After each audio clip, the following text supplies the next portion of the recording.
Just over 1 year ago, I made a rather unorthodox decision. I decided to quit my medical job, my profession, and chose to pursue what I considered my passion, and that is farming. And yes, that is a rather unorthodox decision because ideally, in a normal world, most people are aspiring to become doctors. You'll have farmers outside there wishing they were doctors. You'll have everyone wishing that, hey, I wish I had actually become a doctor. And here I was, living this one thing that everyone seems to yearn for and something that everyone seems to think is glorious and good, and going after what people consider to be dirty and not something to be very, very prestigious about. But well, over the last 1 year, since I did quit my medical practice and decided to concentrate on farming, I've had a few things and a few thoughts and experiences and, of course, reflections. And what better time to share it and, speak about it than now. So in today's video, I'm going to be talking about a few things that I've learned, a few experiences that I've had, which I think might actually be very, very helpful to everyone outside there. Whether you're in the professional world or you're doing your own kind of skilled or unskilled work, it doesn't really matter. I believe this is going to be a very, very helpful video. Number one, don't despise small beginnings. You see, currently I'm on a really huge farm. The farm we are on is over 400 acres big. We have lots and lots of animals on the farm, over 20,000 chickens. The goats and sheep are probably over 750. The cattle are over 160. It's a huge farm. But go back 3 years ago, I had none of this. It was in Feb 2019 that I decided to start a farm, and I didn't start what you would call a huge farm. By then, it was 800 birds. I didn't own land, so I borrowed a small section on my father's land, asked my dad if he could let me use that section of his land. I built up a structure using cheap material, and then I brought in birds. And I was using my salary full time to feed the birds. Actually, a time reached when I was having problems actually feeding myself because I had to divert all the money that I was getting into the chickens. But hey, here I am, honestly, here I am. Who knew? Who knew? It's the small beginnings. You see, the one thing I've learned is that the small beginnings are actually what matter. There are a lot of people who dream and they never implement what they dream. It's been said and quoted by very many writers that the richest place on earth is actually the grave. You know why? Those people never implement what plans they have. People dream about things, they think about things, they even make plans, they write down things, they even go and find out, inquire, make quotations, but they never get to start. So never, never, never despise small beginnings. It doesn't matter how big the dream is, if you don't start, it's useless, you'll have nothing. And in the end, you're going to have to start with something really, really small. Start with what you can. For me, it was the small beginning that got me to actually notice that I was interested and passionate about poultry farming. If I didn't start at that moment, I would probably still be stuck in my medical practice. And I don't know what I would be thinking. I don't know if I would feel bad about it or if I would feel good about it. But in the end, I actually prefer the position I'm in right now. Way, way, way more than what I had in the past. You see, currently I have lots and lots and lots of people who come to me and consult me about poultry farming. I didn't go to school and studied poultry farming. No, I was just an interested guy who started a farm. And because I started a farm and wanted it to succeed, I decided to get books. I got lots and lots and lots of books, reading a lot about poultry farming right from YouTube, this platform right here. And then I downloaded lots and lots of books, went and visited some farmers, got as much information as I can. And here I am, I'm sought after, left, right, and center. Lots of people looking for me. And it was because of the small beginnings. So never despise small beginnings. Number two, get a job. Get a job. Now, I know a lot of young guys especially hate the idea and the thought of getting a job. But I can't tell you how much my job taught me. Currently, I'm not at the point where I'm ordered around and someone tells me do this and do this. No, mainly I'm the one doing that. But I believe my experience working a formal job with lots of people telling me what to do taught me a lot of things. Number one, it taught me a lot of how to deal with your boss. It's really important how to deal with your boss and how to deal with your superior, how to report back. You see, the kind of job I was doing, I actually had to do reports every week. Reports every week, reports at the end of the month. And if you come in and you're probably starting your own business and you don't know a lot about these things, number one, you won't know what to expect of your employees, you won't know what to tell them because you're not trained on how to lead people. So doing a job is very, very helpful. It helps you understand what it feels like to be an employee, what it feels like to hustle for someone, and you're getting a particular salary, and it doesn't matter how much more you work, they're not going to pay you anymore. You see, if you're diligent in your job, you're going to know how to deal with people who you're actually employing. If you don't know what it feels like to be an employee and your boss is unempathetic towards you and your boss is treating you really, really badly, then you're very, very likely to do that with other people. When you do start employing them, or when you do start leading them and directing them on what to do, you can be a really, really terrible boss. So again, it gets back to the first point. Small beginnings are important because small beginnings teach you, when other people are in that position, how to deal with them, because you know what it felt like. And also, getting a job is very important for people who don't have capital. I got the capital to start my very first farm from my job practicing as a doctor. A lot of people have shared this story before on my channel. I once had someone write me an email and they were telling me they have made this business plan, it's perfect and everything. The only thing they are missing is money. They want money to implement their project. And I was thinking, get a job. Like, honestly, get a job. You can't be outside there begging people for money when you have a dream. Come on. You have to do everything you can to make your dream come true. So go outside there, get a job. What you're going to learn is going to be invaluable, and you're going to get money. Honestly, you're going to get money that you're going to be able to invest and use for doing lots and lots and lots of things. Number 3, believe in yourself. Yes, you've got to believe in yourself. If you don't believe in yourself, it's very, very, very difficult that anyone else is going to believe in you. You see, in the end, people believe in you after they have seen what you're doing. It's very difficult for people to believe in you blindly. It's usually people who have sentimental attachments towards you, people like your parents or your husband or wife or your girlfriend. They might have, unreasonable belief in you. Even those might never believe in you. But if you do believe in yourself, then it's very, very easy to get other people to believe in you. The thing is that in this world, you're going to have lots and lots more people and things going against you than the things going for you. You're going to have lots more discouragements than encouragements. Quick one, just turn on your TV right now, go to a news channel and watch for 3 minutes. You know what's going to happen? I assure you, 90% of what you're going to see is bad news. Discouragement. Right? So you've got to believe in yourself first. You've got to believe in yourself. If you don't believe in yourself first, trust me, the outside is not going to believe in you. I did believe in myself, and it's because I did believe in myself that I managed to push myself and actually quit. Yeah, because the time I made this decision to quit, a lot of people would look at me, a lot of people would come towards me and they would tell me, are you sure that's a wise decision? You're leaving your security, an assured source of money, you're leaving it behind and you're going for this thing that could change. People have businesses and they fail and you're thinking, how? But I did believe in myself. I knew that I could make it work. Yeah, I knew that there are big companies out there that have made it in the business world. If they could make it, why wouldn't I make it? Of course, there are a lot of people that fail, but no, why should I be amongst the ones that failed? I believe that I had what it takes. I had the ability, I had the push, I had the strength to actually push myself and accomplish what I want to. So come on, believe in yourself. And yes, when you do believe in yourself, a lot of people are going to look at you and be super motivated. A lot of people actually are going to think you're supernatural, you're superhuman, you're not okay. There is something about you that's not okay.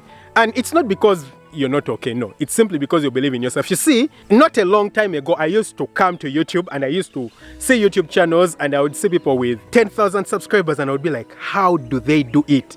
How does someone get 10,000 people following them? Because I would go to a YouTube channel and I'm seeing people with 20 subscribers, 100 subscribers.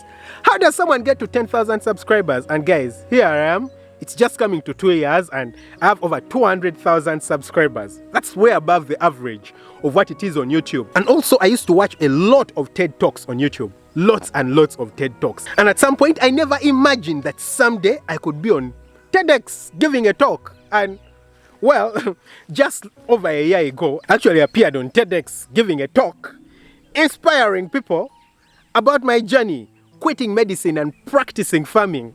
Come on. You've got to believe in yourself. I knew that I could do it. I just didn't see a straight and clear path towards it, but I knew that I could do it. Oh, actually, I leave a link to that TED Talk here, by the way. You can go and watch it. It's a nice one. So, come on, believe in yourself. Number 4, learn from anything and anyone. Of course, you're going to find lots and lots of bad things, difficult things in your path while you work, while you study, while you live this thing called life, you're going to find a lot of things that are antagonistic to your dreams and goals. But hey, you need to stop thinking like these things are there to fail you. No, you need to understand that these things are there to teach you. I've made decisions that have made me lose money. You know, there is a time while I had just started practicing my medicine. By then, well, in Uganda, we don't earn lots and lots of money, you know, from our medical practice. And so at that point, I had saved some money. I decided to make a purchase of something that I really wanted. And then I got this person who I gave my money, and this guy disappeared with my money. That should have been about $2,500. You know what that feels like? Having earned that money and someone just disappears with it. I was like, whoa, I felt bad. I felt terrible. But I wasn't broken. I just felt like, hey, I can make more money. But I have learned a lesson, because no one is ever going to steal money from me this way ever again. For me, it was a learning lesson. I just used it as a stepping stone. I didn't feel like I had been robbed. I just sat down and imagined, you know, someday in the future, I'm probably going to have to make a $1 million transaction, you know. I'm going to have to purchase something and I'm going to have to spend $1 million. And it would be way worse if I lost $1 million to a fake person. So $2,000 or $2,500, whilst it's a lot of money, it's still a very, very small fraction, and it's simply a lesson for me. So I didn't feel bad about it. I was like, come on, let's move on. Let's go to the next one. I will make more money. I've learned from this one. So you need to stop looking at situations in your life as things that are there to fail you. No, you're going to need to look at them as learning points, stepping stones for you onto the next thing. The other thing is that when I find brilliant people, you know, from the time I quit and the people I'm working with some really, really, really brilliant people. I'm learning things about building. I'm learning things about a lot of things that I didn't know. And you know why? It's simply because I've made myself vulnerable. When I meet someone who is intelligent, someone who is wise, I will sit down and ask them questions. I'll tell them, you know, I don't know this, or what do you think about this, or why do you think I'm going wrong, you know? It's very, very important, and it's very useful to make sure that you learn from anything, from anyone, and from everything. You're not competing against anyone in this world. That's the thing you need to know. You're not competing. It is your life. It is satisfaction for you. You need to know that the better you get at this thing called life, the higher your chances of you becoming successful. So don't think about it as a competition, you know. Just sit down and be willing to learn. Don't look at someone as someone who's going to overpower you. No. Be humble enough to go and ask them and learn, because that's going to take you really far. Number 5, don't make blind decisions. Now, I know, because a lot of people see someone like me who actually quit their profession and they are doing something that they love. A lot of people outside there are thinking, hey, I need to quit my job. If he made it, I can make it. Well, you need to make informed, calculated decisions, not blind decisions. Of course, it is important that you do believe in yourself, but don't believe in yourself with stupid faith. It's like me believing at this moment that I can just teleport and go to the moon. Of course I can, with some spiritual aid from God. But realistically, in the physical world, it's not. I think that would be stupid faith. So you need to make calculated decisions. You need to make really calculated and well-informed decisions. So if you're outside there and you're doing your job, you're working, and you want to quit your job, make sure that you've kind of planned it properly. You need to make sure that the odds for you succeeding are higher than the odds for you failing.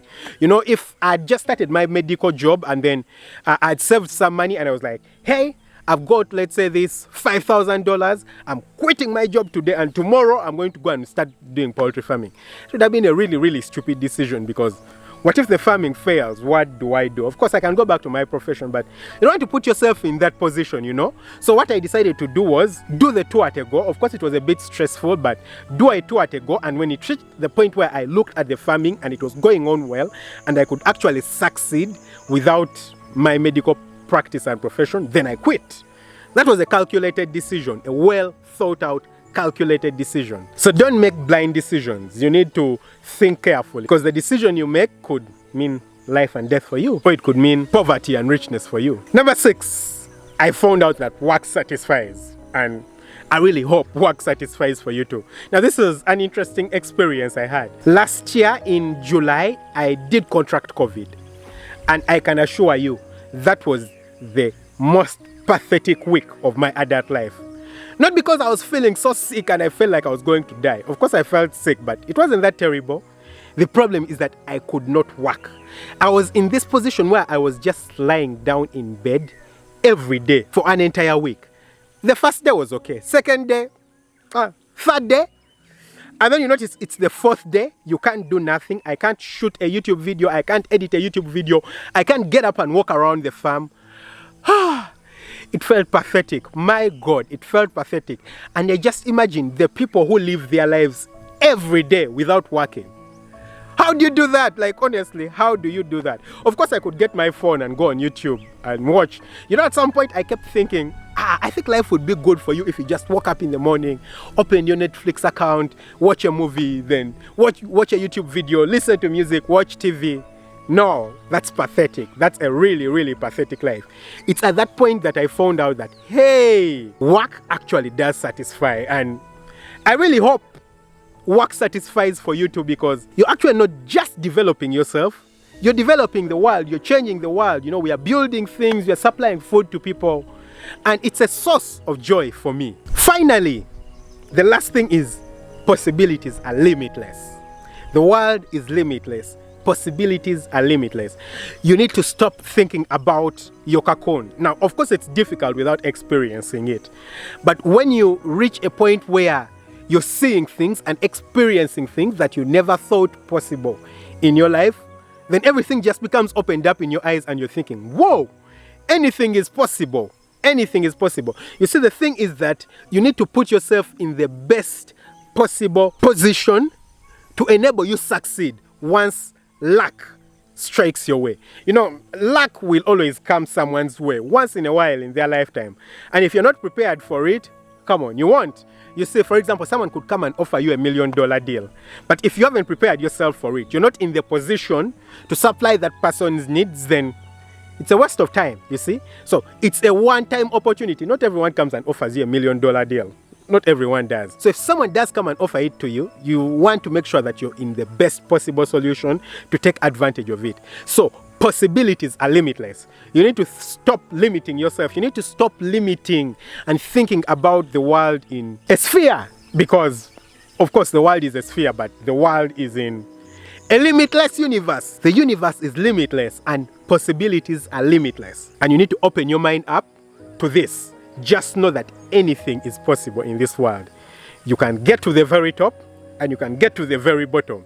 It's all up to the decisions you make. It's all up to you to prepare yourself for the possibilities. So yes, those were my reflections. Those were my meditations from the time that I took what I believe is the most important decision in my adult life. I don't know if it is the most important, honestly, but it's one of the most important decisions in my adult life. Quitting medicine to pursue my passion in farming. Not because I'm probably going to be in farming my entire life. I don't know. I don't believe that. But the experiences that this last 1 year have given me and how much my eyes have been opened up are invaluable. They are nothing that I could trade for anything. And I hope these points that I've shared with you are actually enlightening. I hope you ponder upon them, and I assure you that if you practice them, your life is going to become limitless. Thanks guys for watching. Don't forget to hit that subscribe button. Smash that notification bell. Lots of love.